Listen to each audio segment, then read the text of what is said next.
Hello, this is the luckiest maths teacher in the world. Thank you so much for tuning into this video on scientific notation. So we want to be able to take any number, whether large or small, and write it as something times 10 to the power of something. That's what is meant by correct scientific notation. So let's start by looking at a number like this. So this is a massive number, 765,129,464,138. This is how we'd write it in scientific notation. So we put the decimal point here.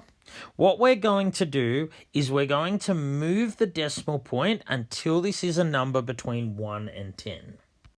So we're going to move the decimal point 3, 6, 9, 10, 11 spots.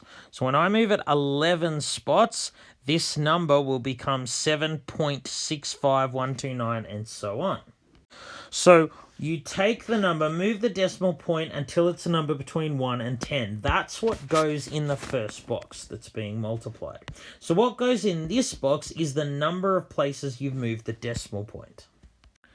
So as we said before, I moved the decimal point 11 spots. So an 11 goes here.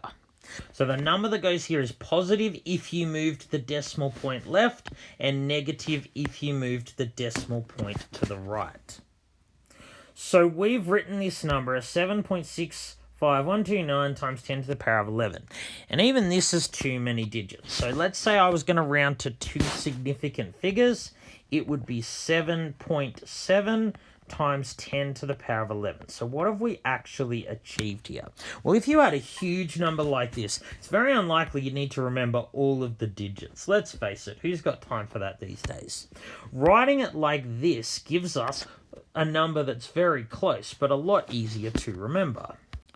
The 10 to the power of 11 tells us that we're in the 100 billions, and the 7.7 tells us we're 7.7 billions, or that this number is about 770 billion. As you can see, 770 billion is very close to this number, and this is a lot easier to remember. It's a lot easier to remember about 770 billion than this really long number here. So that was an example of when we took a really large number and put it in scientific notation. We can also do this for very small numbers too. It's exactly the same process, we just get a negative number up here.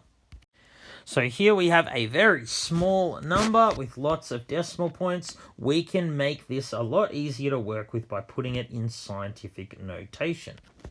So we're going to follow the same process. We're going to move the decimal point until this number is between 1 and 10. So I can move the decimal point 3, 4, 5 spots. It's still not a number between 1 and 10, but if I move it here, 6th spot, I now have a number between 1 and 10.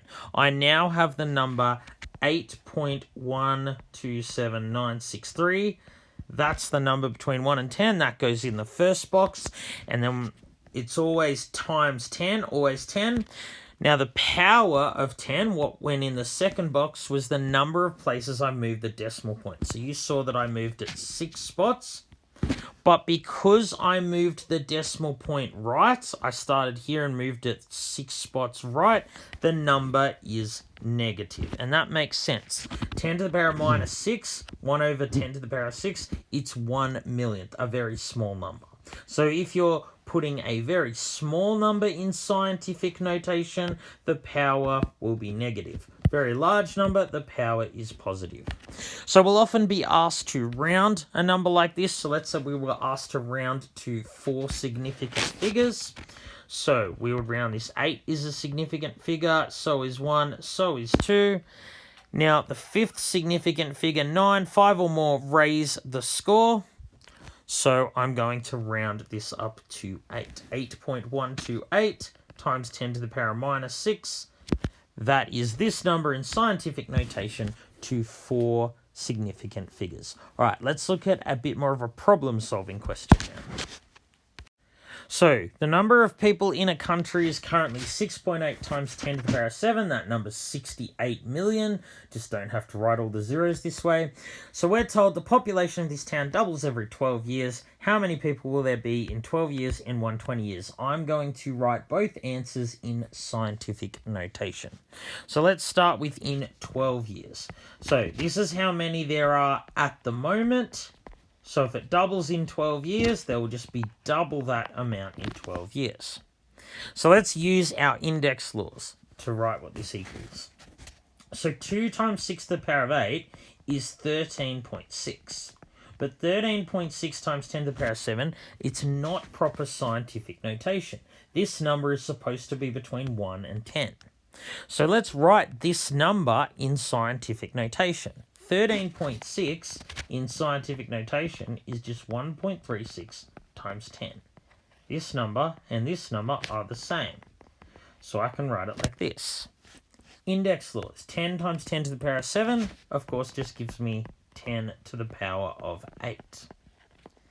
So here, I've now written this in proper scientific notation. So how many would there be in 120 years?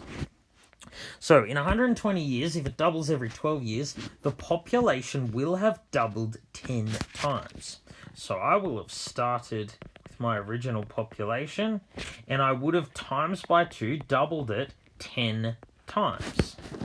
So this is how many would be in the town in 120 years. Of course, this is not proper scientific notation. So if I just do 6.8 times 2 to the power of 10, I get 6963.2 times 10 to the power of 7. Of course, that's not proper scientific notation. I'm going to write this number in scientific notation. So to write this in scientific notation, I move the decimal point 3 spots to the left to make it 6.9632 times 10 to the power of 3, because I moved the decimal point 3 spots. This is this number in scientific notation. So I still have to times this number by 10 to the power of 7. So then, using index laws, it'll be 6.9632 times 10 to the power of 10. And that's how many people will be in the country in 120 years. All right, thank you so much for tuning into this video. This has been the luckiest maths teacher in the world. Have a great day.